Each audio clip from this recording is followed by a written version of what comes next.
Search of knowledge Buddha. Welcome to SK education. मेरा नाम है सुमित के एसपी। तुम सब अपने लिए खुद ही ज्योति बनो, क्योंकि तुम्हें खुद ही अपनी मुक्ति का रास्ता ढूंढना है। दोस्तों, आज हम इस वीडियो में बात करेंगे महात्मा बुद्ध की। महात्मा बुद्ध जिनकी संघर्ष जीवन में रहा और किस तरीके से उन्होंने लाइफ स्ट्रगल को सहा और अपनी मुक्ति का मार्ग ढूंढा, उसके बारे में दोस्तों समझते हैं। महात्मा बुद्ध का जन्म 1567 ईसा पूर्व के आसपास हुआ और ये नेपाल के लुम्बिनी जगह में हुआ। कपिलवस्तु और महामाया के पुत्र थे ये। इनका बचपन का नाम सिद्धार्थ था। लगभग ये चिंतनशील व्यक्ति से बचपन से ही, यह भी महावीर की तरह गौतम भी एक महान परिवार के थे। एक गणतांत्रिक कबीले में इनका जन्म हुआ था, तो जाहिर बात थी दोस्तों, समानतावादी विचार से पूरे भरे हुए थे। उनका विवाह जल्दी हो गया, लेकिन विवाहित जीवन में उन्हें दिलचस्पी थी ही नहीं। वे दुनिया के लोगों की पीड़ा देखकर पीड़ित थे, जिसके वे हल चाहते थे कि मुक्ति कैसे पा सकते हैं। महावीर की तरह उन्होंने लगभग 29 वर्ष में उन्होंने अपना घर छोड़ दिया। 7 वर्षों तक जगह जगह भटकते रहे। 35 साल की आयु में जो बोध गया है बिहार में, वहाँ पे इन्होंने पीपल के नीचे तपस्या की। इसके बाद उनको बुद्ध कहा जाने लगा। पहले इनका बचपन का नाम सिद्धार्थ था और गौतम बुद्ध ने बनारस के सारनाथ में अपना पहला धर्म उपदेश दिया। उन्होंने लंबी यात्रा भी शुरू की, संदेशों को दूर तक फैलाया अपने जो विचार थे उनको। उनका शरीर बहुत ही मजबूत था। वे प्रतिदिन 20 से 30 किलोमीटर चलते थे, लगभग भटकते रहते थे और ये चिंतन स्वभाव के थे। ऋतु में कभी वर्षा का ऋतु होती थी तो ये केवल आराम करते थे, उस दिन तपस्या नहीं करते थे। और इन्होंने ब्राह्मणों सहित प्रतिद्वंदी जो संप्रदाय थे, इनकी जो भी वेदांत थे, जो वेद थे, उनके खिलाफ उन्होंने आवाज़ उठाया, उन्हें पराजित किया।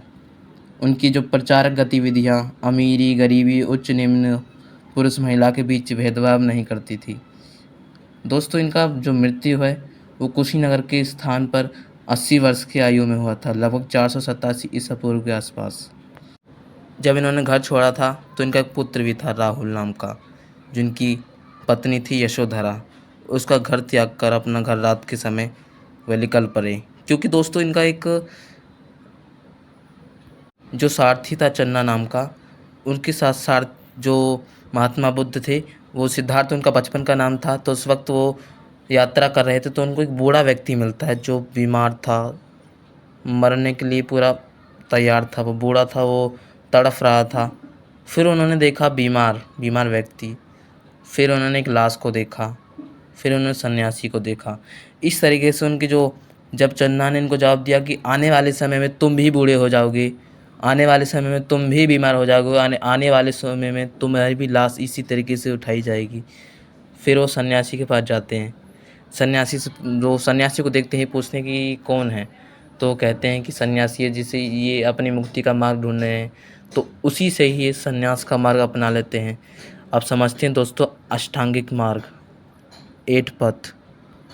अष्टांगिक मार्ग में ये सम्यक है, इसका मतलब है पाली भाषा में इसका हिंदी में अर्थ है सही। तो दोस्तों समझते हैं। सम्यक दृष्टि यानी कि सही अवलोकन, सम्यक संकल्प यानी कि सही निर्धारण करना, सम्यक वाक्य यानी कि सही भाषण, और सम्यक कर्मांत यानी कि सही जो भी कार्य हैं हम कर्म करते हैं उसको ठीक तरीके से करना, और सही आजीविका यानी कि सही आजीविका से हमें रहना चाहिए, और साथ ही साथ सम्यक व्यायाम, सही प्रयास, जागरूकता, और इसी के अंदर दोस्तों सम्यक समाधि आती है। ये योग के ही 8 गुण हैं, आप समझ सकते हैं, जो महर्षि पतंजलि थे उनके द्वारा देखा था। सेम टू सेम दोस्तों इसी तरीके से ये लिखते हैं अपने उसमें अष्टांगिक मार्ग के लिए कि किस तरीके से मनुष्य को जीवन व्यतीत करना चाहिए, उसको विलासिता में नहीं रहना चाहिए। लेकिन वो गौतम जो महात्मा बुद्ध थे, उन्होंने यह भी बताया कि एक व्यक्ति विलासिता तो हो या सादगी दोनों हो, लेकिन उससे बचना चाहिए। उसने मध्यम मार्ग अपनाना चाहिए, मिड पाथ, जिसे हम मिड पाथ के नाम से जानते हैं। अब समझते हैं दोस्तों कि इन्होंने एक सवाल कहा कि जो इच्छाएं हैं उन पे विजय प्राप्त की जाए, उनसे दूर हटें, इच्छाओं को त्याग करें, और तभी हम मुक्ति का मार्ग आसानी से ढूंढ पाएंगे। क्योंकि जो ढूंढ पाएंगे तो वो हमारा वही है इच्छा, जिसने इच्छा पे कंट्रोल कर लिया वही मुक्ति पा सकता है। और बुद्ध के अपने अनुयायियों के साथ जो जैन गुरु के समान जो आचार संहिता इसी तरीके से बनाई थी, उनके मुख्य सिद्धांत भी यही थे कि वायलेंस कम करो, यानी कि बिल्कुल मत करो, दूसरों की संपत्ति का लालच मत रखो, नशीली दवा या पदार्थों का सेवन मत करो, झूठ मत बोलो या फिर व्यभिचारी मत बनो। ये सब सामाजिक आचरण इसमें शामिल हैं। दोस्तों, ये मैं लिख के इसलिए नहीं समझ रहा क्योंकि एक टॉपिक कहानी के तौर पर है, इसको समझना आसान है आपके लिए। मैं आशा करता हूँ आपके लिए आसान भी होगा कहानी की तरह समझने में। तो दोस्तों, इतना हम समझे। अब समझते हैं दोस्तों बौद्ध धर्म की विशेषताएं और इसका प्रसारण के कारण क्या थे। दोस्तों, बौद्ध धर्म की विशेषता, ईश्वर और आत्मा के अस्तित्व को बौद्ध धर्म कभी नहीं मानता। ये इसकी विशेषता महत्वपूर्ण है। भारतीय धर्मों के इतिहास में इसे एक तरह की क्रांति मानी जाती है, यानी कि वेदों का वहाँ पे अपमान करना, उसको कहना कि वेद किसी भगवान ने नहीं लिखे, यानी कि मनुष्य ने खुद लिखा है इसको, किसी विद्वान व्यक्ति ने। और प्रारंभिक जो बौद्ध दार्शनिक थे चर्चा में नहीं थे, वो उलझते थे, तो उनके बारे में बताया कि आम लोगों के अपील करते थे, उनकी समस्या को दूर करते थे। इस तरीके से जो इनकी महत्वपूर्ण विशेषता थी दोस्तों, ये बहुत सबसे बड़ी महत्वपूर्ण विशेषता थी। जैसे कि जातिगत भेदभाव था, उसमें लोगों को ख़त्म करना, यानी कि बौद्ध संघ में लाना, गरीबों को अधिकार देना कि बौद्ध धर्म को अपनाए, ये सब इसकी विशेषता थी। संघ में महिलाओं को पुरुष के बराबर अधिकार का दर्जा देना। दोस्तों, आप कमेंट बॉक्स में ज़रूर बताइएगा कि किस व्यक्ति ने महिलाओं को बौद्ध संगति में या बौद्ध संघ में आने का आदेश महात्मा बुद्ध से किसने किया। तो दोस्तों, जो गैर वैदिक क्षेत्रों में जो बौद्ध धर्म था आकर्षित वहाँ पे विशेष रूप से होने लगा। यहाँ इसकी प्रसार हेतु मतलब पूरा फैलने लगा। जो रूढ़िवादी ब्राह्मण थे उनका ख़त्म होने लगे, और जैसे मगध हो गया, वहाँ तक के जो वहाँ पे तो पूरा पहुँच ही चुका था, क्योंकि अशोक ने भी बौद्ध धर्म को अपनाया था। जब वो कलिंग वॉर के बाद वहाँ से युद्ध करके आ चुका था, तब उसने बौद्ध धर्म को शांति का संदेश अपनाया, लेकिन वो सभी धर्मों को समानता देता था।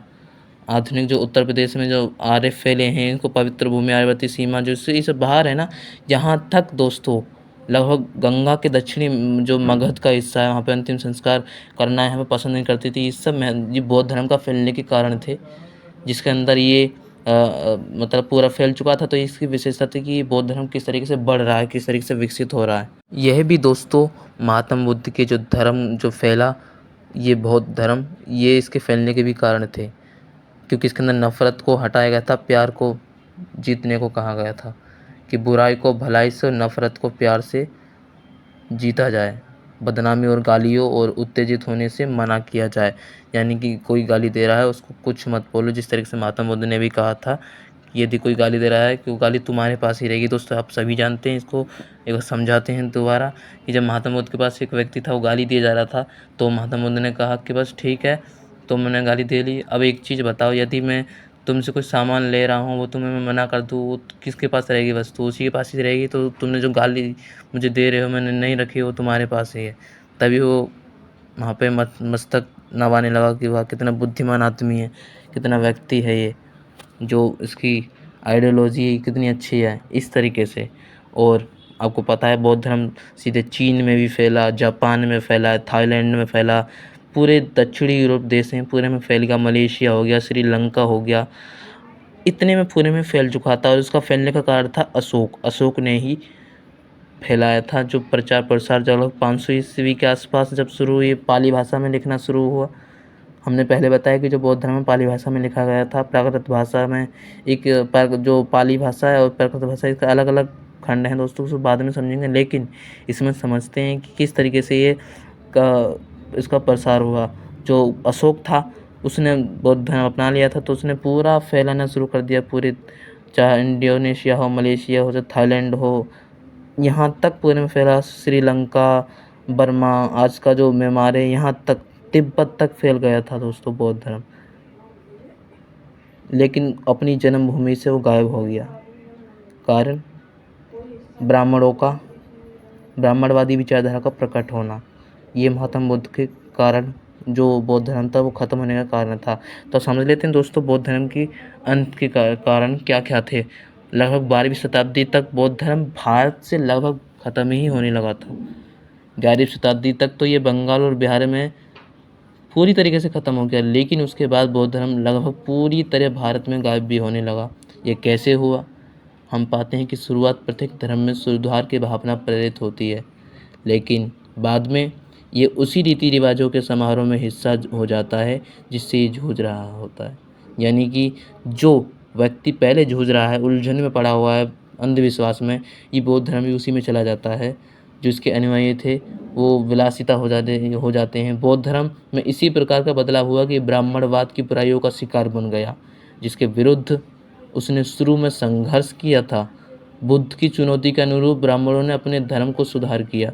उन्होंने पशु की धन की रक्षा, इन पर ज़्यादा बल दिया। महिला और शूद्रों को स्वर्ग प्रवेश का आश्वासन दिया। यानी कि पहले ब्राह्मण थे वो कहते थे शूद्रों को नरक मिलेगा, चाहे वो किसी भी कास्ट में बिलोंग करते हों, चांडाल हों, कुछ भी हों, वो नरक में जाएंगे, महिला नरक में जाएंगी, उनको वेद पढ़ने का अधिकार नहीं है। इस तरीके से उन्होंने इसमें सुधार करना चालू कर दिया। दूसरी ओर बौद्ध धर्म ख़त्म तो होने ही चला था इस तरीके से, तो बौद्ध धर्म जो भिक्षु थे वो भी लोग बिगड़ने लगी, उनका बुद्धिजीवी ख़त्म होने लगी, तो कहाँ से बौद्ध धर्म चल पाता।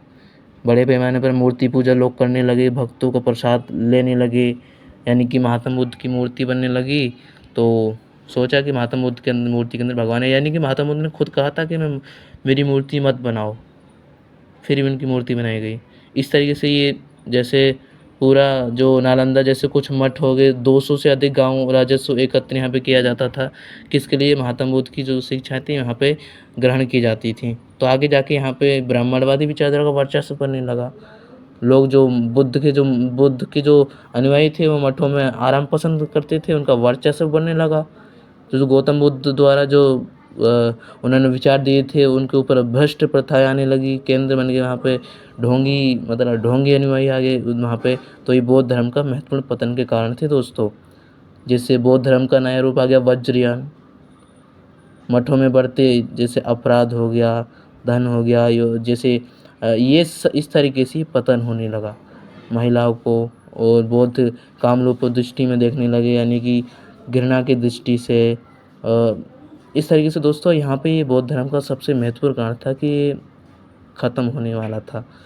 मठों में महिलाओं की भर्ती ना किया गया, यानी कि जिस तरीके से वैदिक ग्रंथ में कहा गया था कि महिलाओं को यज्ञ करने का, उसमें बैठने का अधिकार नहीं है, तो ये सब 500 सालों के अंदर ही ख़त्म हो गया।